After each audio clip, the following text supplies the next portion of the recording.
Right on, my brother. Hey, thanks again for coming out yesterday. I really appreciate you last minute coming out and helping Uncle Charlie and us guys process that pig. Oh, thank you. Been a while.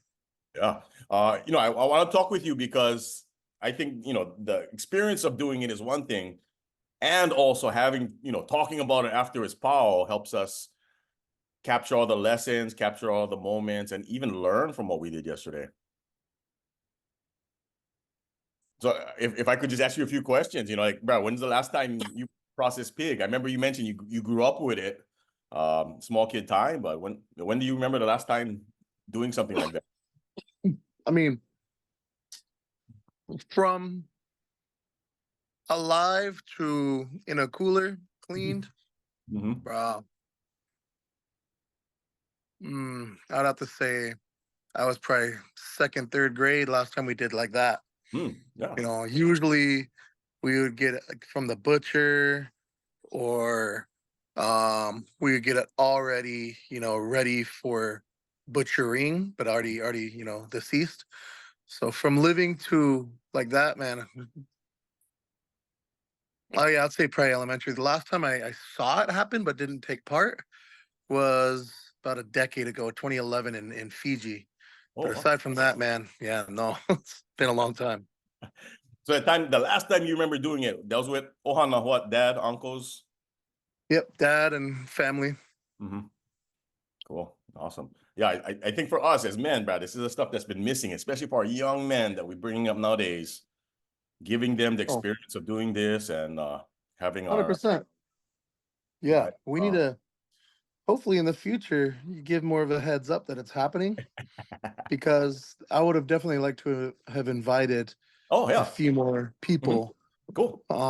Just because I feel like we need to get our hands back in it.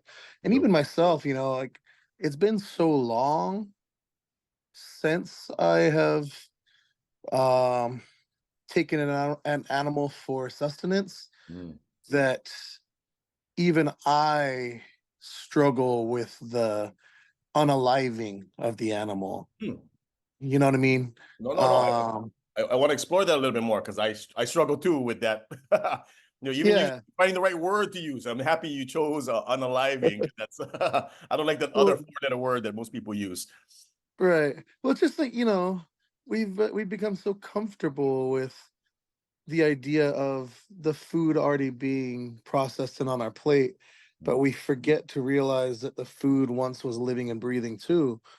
Um, and we're so normalized with that when we see it happen, it's like triggering. It's Mm. scary, to watch a chicken have its life taken. It's like, oh damn, like that was just alive and it was breathing and it had a heartbeat, and now it's cold and lifeless. And I think that as humans, we've unevolved in a sense to this idea where we take things for granted, and how detrimental that can be, but also just how unnatural it is to not realize that sustenance comes from something and something has to be sacrificed. And so having that awakening yesterday was really grounding for me, because it reminded me every day that, like, every day I eat red meat, that red meat came from somewhere. I literally just ate bacon, as you called earlier. I was eating a bacon right then. And it's like, man, that came from a living animal. Mm. And we need to respect them more and give more honor to all of our brothers and sisters that share this earth with us, that are animals and plants. And I feel like if we really rooted ourselves like that, oh, people would have so much more respect and be so much more less wasteful. You know what I mean? Eat what they need, buy what they need, being a lot more mindful, because taking a life of an animal isn't easy. And there needs to be an honor that goes into it. And I think that's what I really liked about yesterday, is the fact that you did it in the most humane way possible. You did it in a way that, we tried to not have any pain or suffering, no fear, quick, easy. And then every aspect of it was utilized. You guys saved all the entrails and had plans for those to go back to something that would nourish the earth in some way. Every inch of that, for the most part, is going to go somewhere to use. And, you know, I love that. It's not just a slaughterhouse where they take what they want and throw the rest out. And it's not also traumatizing to hear the squealing of the thing as it suffers and shakes and bleeds out. So I really enjoyed, you know, not enjoyed, I think that's a creepy word to say, but I really appreciated that, you know. And I feel like if more people saw it like that, it's still hard to compartmentalize, but at least you see that life taken has value and that there's a opponent way to do it.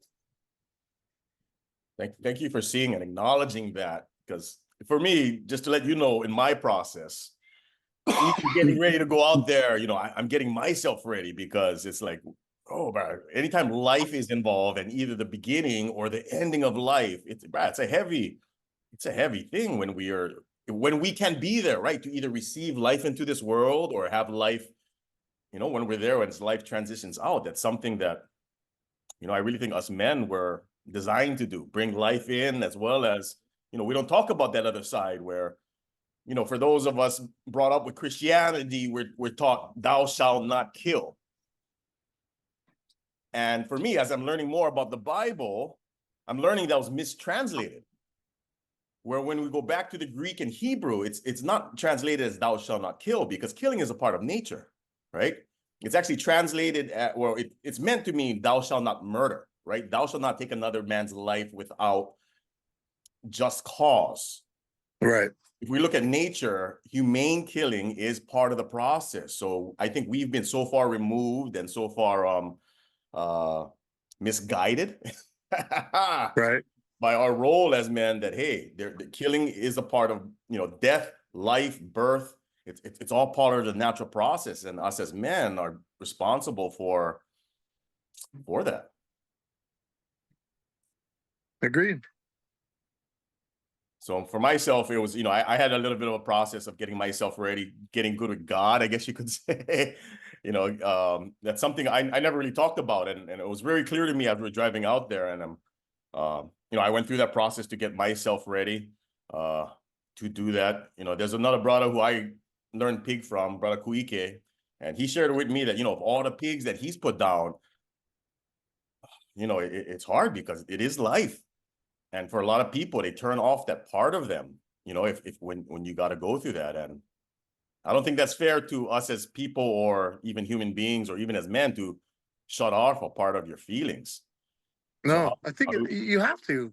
You naturally have to always have a sadness and a heavy heart when you take life. I mean, I feel like if you don't, you're kind of creepy.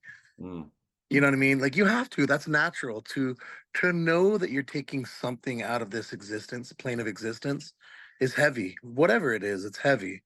And I feel like we need to understand that, and understanding that, and really taking initiative and ownership of taking that life.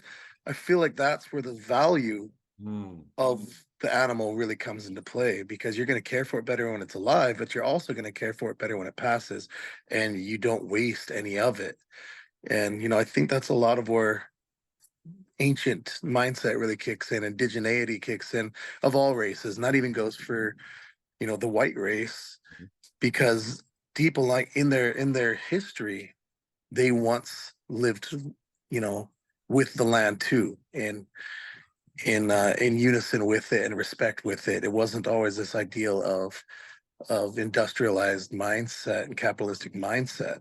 And so if we could revert our minds back to more natural thinking, like I said, man, everything would be so much more respected, living and dead. I mean, I just see so much waste every day. And if the kids, you know, even at my work, you know, we get animals, but they're already passed. And mm, so we butcher them at the school, but that's only so much. It's one thing to see it from living to past, which I know can be traumatized for kids. So maybe not at school, but at least Ohana can introduce their kids to those things so that they start to realize what it, you know, just how traumatic it can be, but also how beautiful it can be to see something go from living to past, and really honor that life, and not be wasteful. You know, so many kids will process the pig at school, but you'll still see them waste it. You'll still see them throw away the pork that they don't want to eat after we cook it. And it's like, what are you doing? What the hell are you doing? Like, you know better. But I think a lot of it's just because they never saw it while it was alive. They only see it when it's a hunk of animal on a table. So, Thank you for sharing that, because what I received from that is you got to see how every part of that animal was treated as sacred. I right, mean, down to the hair. I didn't want to even waste the hair that came off the pig. I don't know if you saw me picking up the hair, because every part from right, the hair to the waste that comes out of it, all of the inside and outside, everything has a purpose, and making sure those individual pieces get to where they're supposed to go. There is no waste in any of that, in that process. right.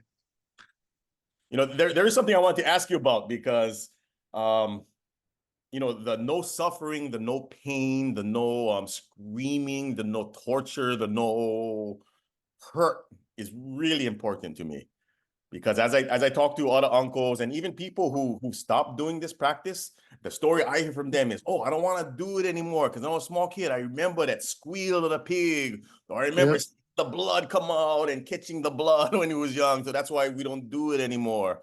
Even for my own mother, I still remember my mother telling me a story of one of the first times that they did a whole pig emu, and someone held the eyeball and showed her the eyeball, and she just freaked out. I said, no, that's the best part, mom. You know where that came from. But still, for her, that trauma, if we call it that, was still in the story that she told me, even though it happened like 30 years ago. Right. So I guess my question for you is, as we're getting ready for it, I felt really lucky because we had you there, but we also had a bunch of uncles who was with us, Uncle Charlie guys, Uncle Shane, Uncle Chris. So they're about maybe 20, 30 years older than us, right?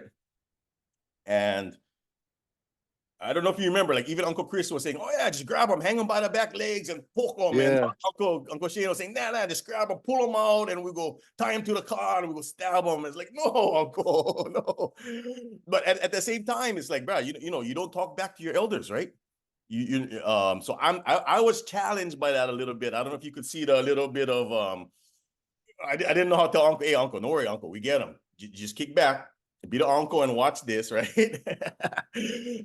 we can do it this way. I know that's the way you would learn how to do them, but there's a different way. So I was kind of a little bit.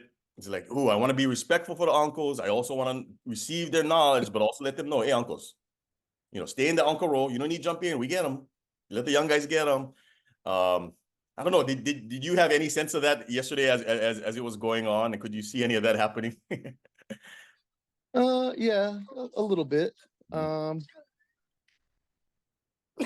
Sorry, I feel like everybody just has the ways that they grew up seeing it happen and seeing it done. And there's no, I would say, truthfully right or wrong way to do it, but there's methods that are, I would say, more humane and more pono. And I had never seen the way you did it. I knew that people do that all the time, especially in like slaughterhouses. They'll use those pin guns that they put to their head and just quick, easy. Um, but you know, seeing it done like naturally, like that, I think was a lot more um tolerable for me because I too, you know, when I saw it happen as a kid, it was very traumatic. It was slitting the throat and listening to it squeal and squeal and scream and shake and bleed. And I honestly, I'm still kind of traumatized by it. At 30, almost 37, it still affects me. And I don't like that memory as a child because as a kid, I remember petting it and holding it and playing with the pig. Not holding it, but like laying by it. It was a big pig, but so seeing that happen as a kid really messed with me. But it also gave me a better affinity and understanding of the value of life.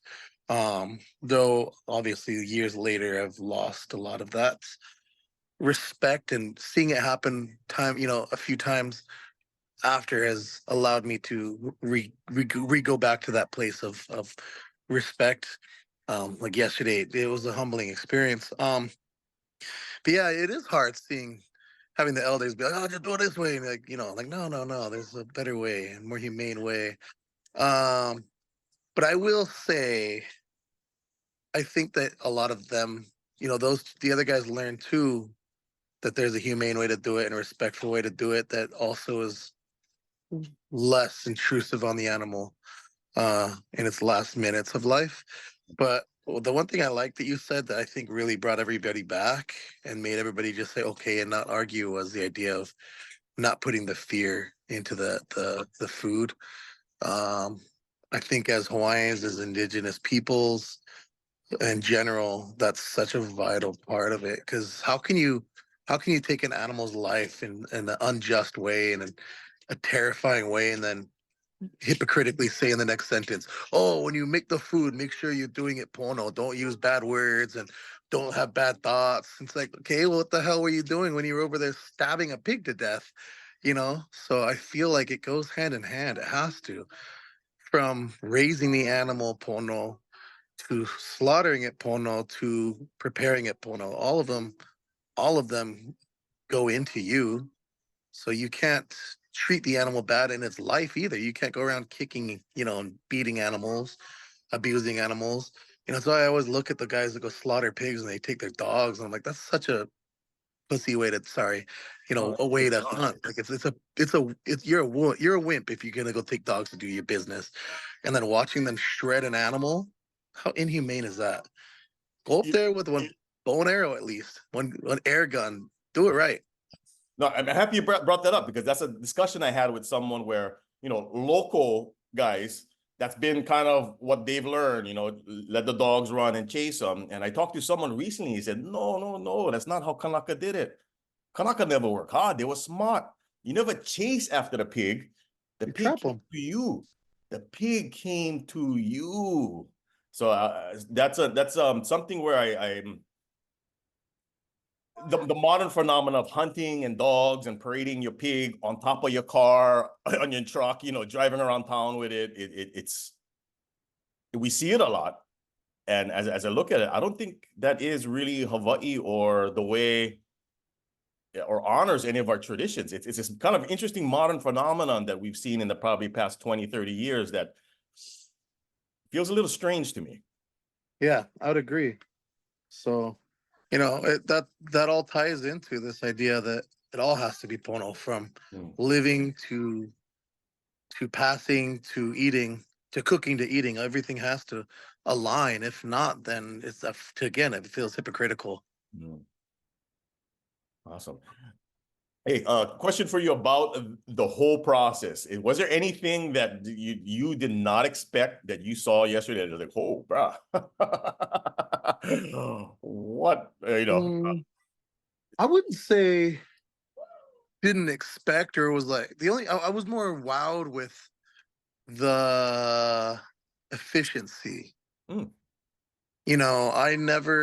I've seen people like try to use hot water and pour like boiling water on it to deskin it. And that's, I guess, the problem with dealing with heavy and big ones is that you just can't do that. But mm, the one we had was such a perfect size that you could literally drop them in a barrel, pull them out, and it was so easy to clean and prep. Um, I think it was just more, I was like in awe of the efficiency of it all and the smoothness that it flowed, and how um dressing it was so simple. you mm, know mhm. I've dressed a bunch of pig in my life and a few deer, Yeah, yeah. Oh, nice. Yeah. right? And just going through the process every time is a different, different with every person. But I would say yours was hands down the smoothest I've ever witnessed that happen, when it comes to pigs. Well, thank you. I received that, and it comes from my kumu, my uncles who helped me. And I gotta admit with you that I've been out of practice. So even if the uncle, I thought I was gonna get some scoldings because there's some stuff I missed because I haven't done it in a while. But I was blessed because the uncles who taught me, Uncle Vinny, one in particular, told me, "Hey, boy, 45 minutes, bro, from keel to cooler, because your motions is the same, right? It doesn't matter if it's a 40-pound pig or 400-pound pig, because those motions is the same. 45 minutes, right? Because anything Right. longer than that, you're compromising the quality of the meat. Stuff potentially could get spoiled or rotten. So big or small, the goal for us that, I try to set and share with other guys about 45 minutes in, out, smooth. If everybody's working together, that's how it can be. So I appreciate all the uncles who's there. You being there actually really helped to make that possible. I don't know if I shared with you how big of a role you actually had being there, just having that extra set of hands, extra set of eyes, also being the younger guy. Yeah. So being around the uncles, I know these uncles they like, but I don't know if you've seen Uncle Shane, but Uncle Shane was breathing hard a little bit. Yeah. I would tell Uncle Charlie, Uncle, no worry, Uncle Charlie, sit down. Me and Kiliona, we get them, boys. Just, be the uncle. Because the uncles, they think still they like get in there, but it's like, now, Right. we get them now. And I guess my question for you too is how can we as young men still involve the older uncles and the grandpas in this and still do it in a respectful way? Because I feel not appropriate telling older uncles, hey, what for do? But it's still like, hey, uncle, you got to sit down, uncle. You can be exerting yourself. We need you alive, not getting heart attack. Honestly, I would say recruiting another like 2 or 3 younger guys Mm-hmm. and then literally pulling up a chair and a drink or something for them and just being like, take a seat, let us handle, drop your 2 cents if you need to, and if we're Yeah, doing something wrong, just tell us. But exactly. let us teach the younger generation. And Mm, if you word it like that, then they'll say, oh, okay, I see what you're doing. And then okay. they could just sit there from the seat, real Kupuna style, and be like, you're doing that wrong. That you know But that's exactly what we want. We're missing the uncles who's watching us, who got the wisdom, who point stuff out, give us instructions. That's exactly what I want. But I feel like what it was is just missing hands. If we had more Mm, younger hands there, at least one more guy, mm, we could have had Uncle Charlie sit down and just yep. sit there and dictate from the side. Yeah. It could have easily been that. It's just, he had to because Yeah. there wasn't enough hands to get the job done. Mm, I love And that. I mean, we could have got it done, just not in an efficient manner of time. If 45 minutes was our goal. Yeah. Okay. No, that's great. Let me note that down. Make sure we get more young guys out there next time we do this. Thank you for that. And really, it just took 1 or 2 more kids would have been it. Yeah. And hopefully we could have got somebody in their 20s and somebody in their teens so that Ooh. we span the generations, Ooh, I like that. you know? Yeah. Because that would have been, Uncle Charlie to Uncle Shane to you to me to a guy in their 20s to a kid in their teens. We would have hit every bracket we need to. Um, and maybe even somebody younger, Yeah. elementary age, so that they can start getting normalized Mm. with the process. That way it's not so traumatic when all of a sudden they're 18 or 20 and see a life taken. Oh, yeah. We need to make this not the word normal, but we need to make this process something that isn't so taboo and scary. Mm. And that has to happen young. I think if you introduce kids to that older, it might not work because by then they're just like so oblivious to the taking of life. And it might be the first time they ever see it aside from a fish, and that could be really traumatic. So, I feel like you have to, in a weird way, kind of groom them from a young age to be normalized with it so that they understand what it is and what it takes. And honestly, that works into our argument that we've been going on, which is the idea that with that whole process comes respect. And if we start that process younger, those kids will be much more respectful of the food that they partake in. And so if parents are willing, it'd be nice to have some sons and fathers Yes. show up together. It'd be Ooh. weird to just go borrow some random kid and be like, hey, you know what I mean? Come on, uncle. But if you're Hey, like, hey, bring your that's kid. Hanai though, right? That's Hanai, bro. Boy, you come with me. Right, We learn. We will do this together. right. But like if we could get father and sons there, that might be good too, because we're also teaching fathers how to prepare and care for the animal and the food and how to provide. Because if one guy can go and do it on his own, he's gonna save a lot more than going and buying meat from the store. You know what I mean? If you could take one of those lambs up there, those sheep up there, and process it down and put it in your freezer, well, buying one full sheep is going to be a lot cheaper than buying lamb at the store. Mm. You see how much it is? Oh, And I don't even go in there anymore. I love lamb. I love Really? sheep. I would buy the hell out of that. Oh, brah. Okay, let's talk about that because I had a sheep inside of the China box. It's like, brah, oh, roasted lamb, roasted sheep. What have I been missing? It's the best. Oh Hands yeah. down with the little rosemary. Ooh, Oh, that's the key. Oh, the fresh rosemary. Yeah. and mint. Oh, really? Oh, Yeah, mint. okay. It really goes a long way with it. And so, it's that kind of things. And that goes into the process of what I talked about that you recorded last time of food sovereignty. Mhm. If we take ourselves away from the dependency of only buying butchered meat because that's all we know, Mm, we are stopping the capitalistic ideology. If we can buy pigs from our meat from our own people mm, and we know how to butcher it ourselves from alive to cooler, we're saving thousands a year, mm, thousands a year. And we're not supporting this capitalistic society. We're supporting local. We're buying from local people, and we're doing the work ourselves. And we know that the meat, for the most part, should be pretty damn organic, and that's what matters. You know, doing it ourselves is so vital. And I feel like there could be a movement here where we literally offer courses, like Ahakane style, where Halemua style, where we just take the boys of the community and men of the community and show them the whole process. Make this a normal thing instead of this, like, my meat comes from the store. No, man, your meat comes from the Bacawaianai Valley, and we're gonna show you how, and you're gonna be the future of how to do it yourself. yes. Okay, let's You do know, that. January. Can I pick a date? Let's do that. Because we missed something. We did the processing, but we never get to eat it. That's like, oh, Uncle Guys is roasting it right now. I want to grab you. We'll go see Uncle and see what this thing tastes like. so what we should do up there on his property, if he Yeah. doesn't, dig one emu. Yep. Mm-hmm. And what we do is we make it a retreat. We make it a Friday, Saturday, Mm. or a Okay. Saturday, Yep. Sunday. Yep. People show up. We Mm-hmm. do the whole butchering the first night, Mm-hmm. and then we make emu, and Yep. then the night through Mm-hmm. we kanikapila, we mo'olelo, Yes. we kuka kuka, and Yes. then we send them. Then we send the younger ones watch the fire or watch the emu. We all going to sleep and make the kids do the emu, Yeah. and Yeah. then in the morning we pull it out and we have one little feast.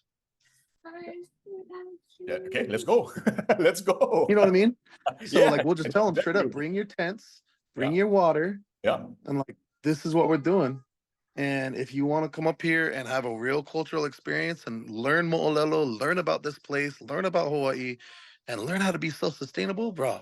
We can even bring ulu and kalo and uala and show them how to process it and prep it and Yes. throw that in the emu too. Ooh. Ooh. You know what I mean? Hungry now. So it's not just pua'a. We have a full feast. Yeah. Even have them bring, fish up and do Mm. fish up there. Mm. Like literally make this something real Yes. and give these people something that, a lot of us just don't get anymore. That's how we re-indigenize. Mm. You know what I mean? We could talk about it all day, but if we don't do the work, then what are we doing? You are a keeper of all that mana'o and ike, and that needs to be shared. You know what I mean? Why let it go of you? Yeah. No, And why let it get wasted on just one or two people each time you do it when you could literally be teaching 10, 20 people at once? no, thank you. You know what I mean? I feel like I have that, but I also feel that other people have that too. Like I heard stuff from you that I don't know if you even remember, like, oh, that was some gold that came out of your mouth from your childhood experiences and even what we're talking about now. So I think um, it's a collective sharing that happens when men come together and do this kind of stuff that I know I've been missing, right? Being able to even just talk to you about now is something that's Well, actually like big you and me up. I posted a long time ago about men's mental health and how we need to have groups to really work through all this. Mhm. And why not make cultural things the work? Mm. Why not use these as opportunities to talk about men's health and mental health? And that could also be a part of what we do at these. And it's kind of like almost like a retreat in a sense, but it's a cultural retreat. Um, and use this time and space to really bring our young men together. And I feel like it can help them understand their role in Hawaii and their role in this place, their role in this society, and how to become honorable contributors to Hawaii and give them a reason and understanding and why they need to stay here, so on and so forth. Honestly, I feel like if we could really pull this off, it would be pretty profound. And it doesn't have to just be up there at that farm every time. We can utilize other spaces, you know. Mhm. We can utilize places in Windward Side and, you know, Waimanalo, and hit up other areas that have people. Really, all we need is one emu, space, and a pig or whatever animal. Yep. It doesn't have to be big. This is exactly what I've been wanting. I gotta share this story with you because I think this is timely, just because this also happened yesterday after you left. Uncle Charlie was sharing with me one story. He goes, "Hey, he Japanese Filipino boy from that side who was hustling. He was getting stuff done. He was doing good for himself, doing really well. Just between me and you, Uncle Charlie was going to the derbies." And he remembers this young boy from the derby, right? Doing the running, and he watched this young boy come up, and this young boy was really doing good for himself. And he tells me, "Hey, you know the guy?" He goes, yeah, you know the guy down at the kind. If you're on that side, so you probably see him. Get an uncle who picks up, the high fives everywhere. Get a couple uncles who they actually battle each other for the high fives out there in Nanakuli. Get Uncle Richard Pa. He doesn't speak, so he actually is a mute. But we have these long conversations, but that's a whole nother story. But get this other uncle who drives a black Ford Ranger. I don't know if you ever see him out there. He's high-fiving all the way from Nanakuli up and down Maili. So Uncle Charlie tells me, yeah, that young Japanese Filipino boy, his name was Jason. You know, that girl that got shot? That's the granddaughter of the uncle who does the high fives in the black Ford Ranger. So a couple of days ago, for people who don't know, right, this young woman was shot in the face by the father of her child, and their daughter saw this whole thing happen. Yeah. And in places like in America, he's like, yeah, that's not us, that's far away. But here on Oahu, bro, that thing is way too close to all of us to have Uncle Charlie know these guys. And I bet you know that uncle too. If you see his high five, that's his granddaughter who got killed. And part of me thinks that if Brada had one place where other men could talk to him about life and also the safety around firearms and being okay with his feelings. Right. And how to express them. Stuff doesn't happen, bro. Right. And I feel like that's a lot of it, being able to talk things through, again, compartmentalize your emotions and really be able to break them down with other men in a space where you're not being judged and you're not embarrassed, and crying isn't seen as a weakness, but as an empowerment because it's a natural emotion to do. It's this idea that men have to be these strong, beings that can only, show strength. Like, no, man, we have vulnerabilities and weakness too. And to be honest, crying I don't see as a weakness. I see it as the natural emotion to alleviate stress and fear and sadness and drama. And without it, you bottle it all up, and that's when real issues arise. When you do things like that, when you have these motives and agendas to conduct wickedness like that. And like you said, a lot of that could be fixed if we gave people like that spaces to voice their stress and their sadness and their fear and their jealousy. Because a lot of what he did was out of a place of jealousy and fear that he couldn't have that woman anymore.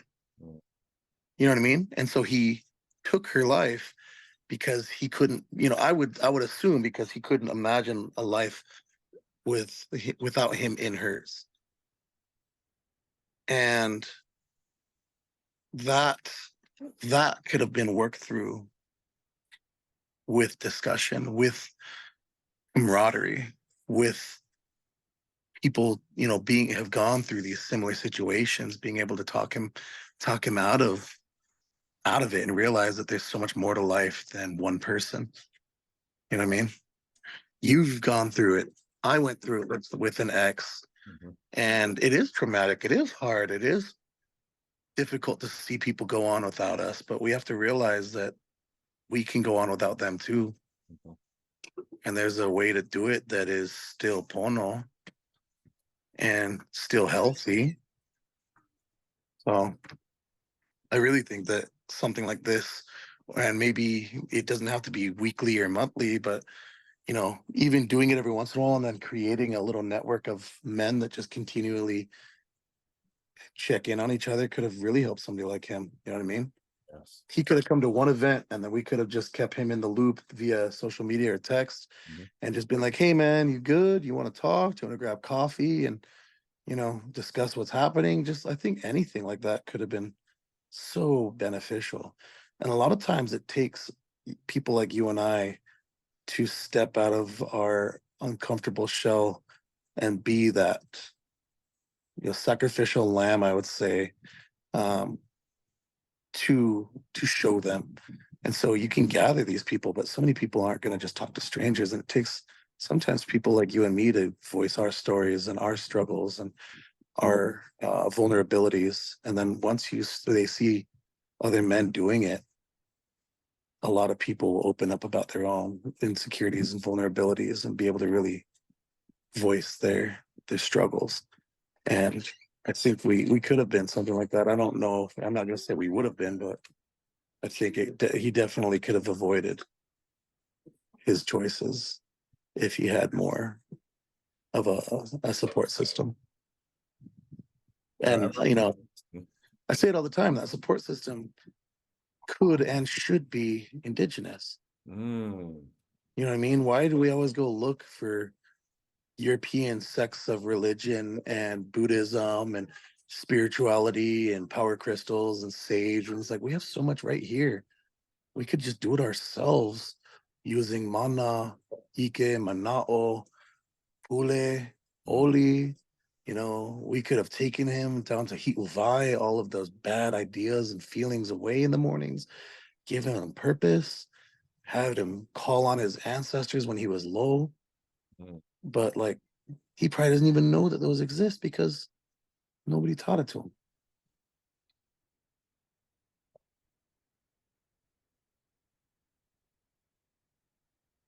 I'm reminded by that everything we do in life is either sign of love or cry for help.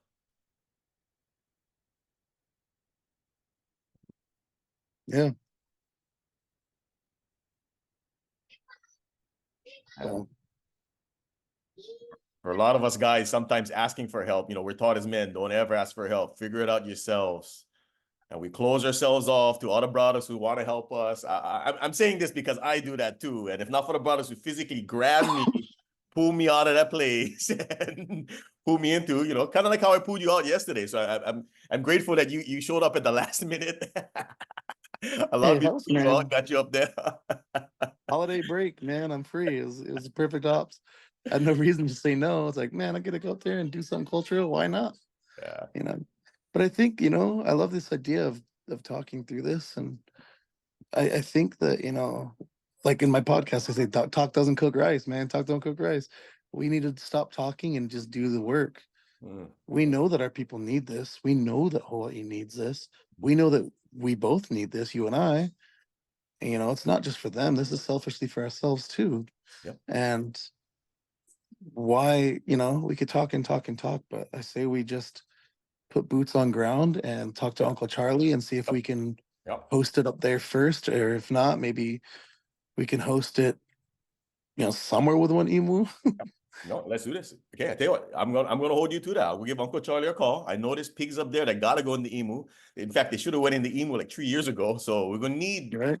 we're gonna need real men because these pigs are way bigger than I would have liked. So we're gonna need some young, strong men who we're gonna need you guys. We're gonna need guys. Right. So I tell you what, I'm And gonna make that happen. I'm gonna make that. Let's make this happen, bro. yeah, 2024. and then The date. Let's do all this. all it really takes is it's pick the date, make Mhm. sure you and I and whoever else is like the alakaya of this are Yep. available. Mhm. And then all it really takes is making a flyer.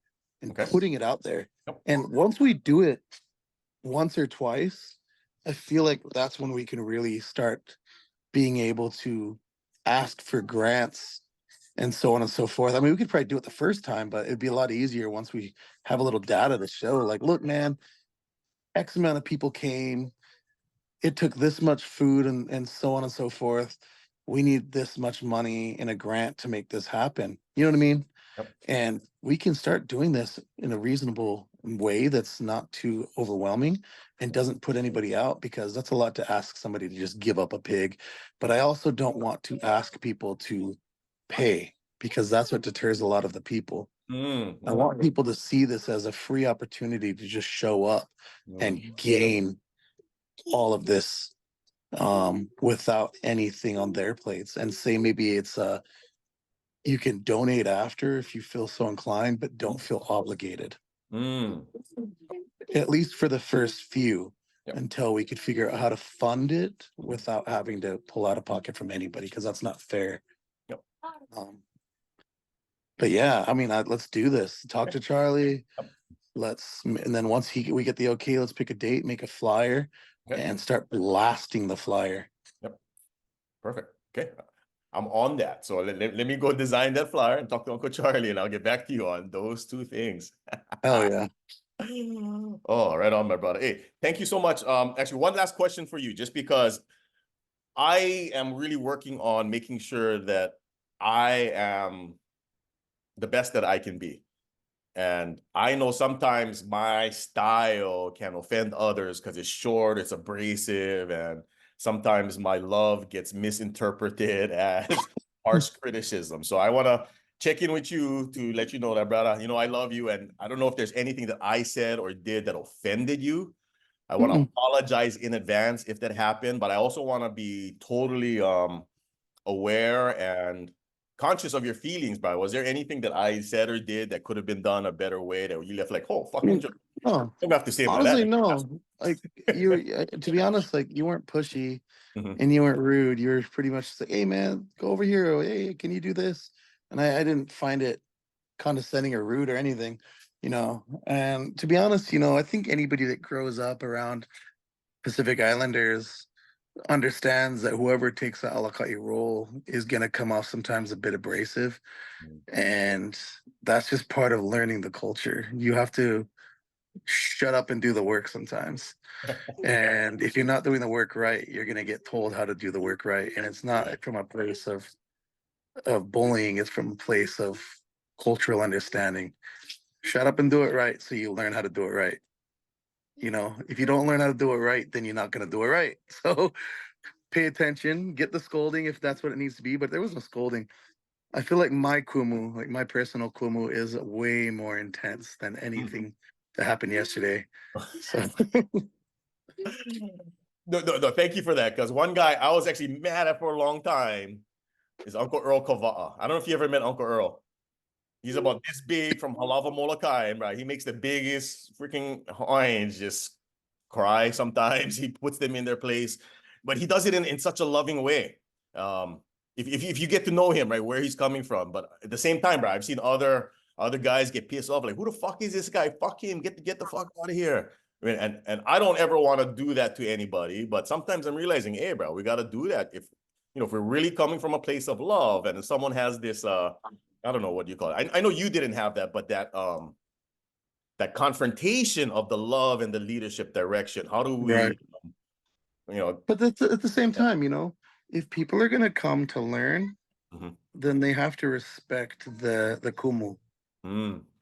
And that comes with being talked at and talked with and told, you know what I mean? It's not lovey-dovey every minute. You're gonna be expected to have a thicker skin, Mm. because that's what makes you have the respect. And you know anybody that shows up to these should have that understanding that, like, you're coming to work too. This isn't like a kumbaya, we're gonna feed you and tell you ghost stories and go home.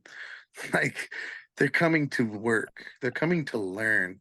and we're expecting them to do the work. We, people, I mean, I'm doing the work, but people like you should be the ones stepping back and being like, skin the pig, gut the pig, do it like this, cook the colo, scrape the colo, clean the colo, pound, you know what I mean? Everything. And they need to realize that in the work, makahana kaike, Mm. but within makahana kaike is also respecting the source of knowledge. Nanaike kumu isn't just nanaike kumu, it's catching cracks from kumu when you're not doing it right. No, thank you for that, because one of the last lessons I heard from Uncle Earl was, in the Western world, usually it's the teacher in front of the class who tells everybody what to do. And I remember Uncle Earl saying, in Hawaiian thought, it doesn't matter how old you are. Because sometimes the person who holds the knowledge is the youngest person in the group. So everybody got to recognize that who holds the knowledge here. It's not about age, right? It's about who has the knowledge and is going to share it. And all of us either humbling ourselves or acknowledging who holds the knowledge, where we gotta uplift that person to share that. So that's something that Uncle Earl shared with me recently that I'm still trying to process for myself, where, if I got to talk to these older uncles and say, uncle, sit down, I got to have that confidence and not be so ashamed for tell one uncle, hey, relax, uncle. That's your job, for just relax and be one uncle. And doing it in the most respectful way, while also, understanding my role of, get these younger guys than me, then I still got to be able to lead them and have that type of leadership and command their attention and making sure that they don't get hurt.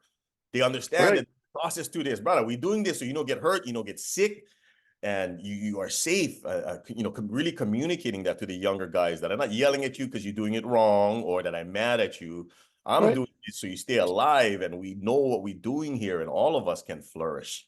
And I think, just opening up with those discussions, we go through introductions and we go through our everybody explains who they are, and then we obviously break out into the people running the events or running the discussion, and that's where you tell them straight up, look, I might be pretty forward, I might be somewhat abrasive, but it's not me picking on you, it's not me being rude, it's me trying to continually educate you the best I can. So don't take it harsh, don't take it bad. And I think if you upfront name that to these people, to anybody, they should have a better understanding that you're not coming from a place of bullying and a place of abuse, but tough love. And to be honest, it wasn't even tough. Like you were fine, man. And at no point was I like, fuck Joe, like never even processed. So no, you're thank you. good. Thank you. I appreciate that, because I've had some uncles talk to me like that. I was like, oh, bro, what did I do? It's like, oh, I don't want to be that uncle, well, I'm sure we've all had those uncles before, but I'm also realizing, bro, those uncles aren't around anymore. So like, bro, we becoming those uncles. We got to be the guy, Yeah, the whip and getting on these young boys. that's the crazy part. We literally are, and I don't know when and where it happened because I feel like I'm too young for that role. Mm, But I said it in the podcast and I'll say it here. The whole point of everything that I do in life is to become the kapuna I wish I had. mm, And I want to be that kapuna for the community. And the ultimate goal is be one almokoa. So yeah. how else you do that by being a leader and a source of knowledge. Thank you for I that, brother. think I appreciate that, because my goal is to be the best grandpa ever. Because my grandpa, who was Joe McGINN, was the best grandpa ever. So I'm on that path too, man. How do we be the best dad, uncle, grandpa, brother, cousin, uncle that we can be? right. It's so vital. Mhm. Hey, my brother, thank you so much. I got some work to do to get this date set, get the flyer together, make sure that we can do this. Uh, any other last things you want to share, or anything that moves you that you wanted to talk about, so we can sort of wrap up our first experience and get ready for what we're gonna do next? I mean, now I'm just stoked on the idea that we're making things happen and we're doing the work. I think that's the vital thing. It's so exciting to hear other like-minded people that want to do the work that's needed. So I'm honestly, I'm just excited, man. Stoked on the idea of doing this and doing it with you. And You know, it's a brotherhood that I did not see coming. Hey, you've been asking for it. Watch out, bro. We get everything we want in life. You ask for it. Be ready to receive it when it shows up. Hey man, I am all for it. I just wish you were living closer still so we could hang out more. No, we can, bro. We on Oahu, bro. We're gonna take this island back, and we're gonna get all the brothers in between. So this is gonna be a regular thing happening everywhere on this island. We just getting started now. We just getting started. Let's do this. Right on, my brother. I love you. I'll talk to you soon. Aloha, brother. I don't know.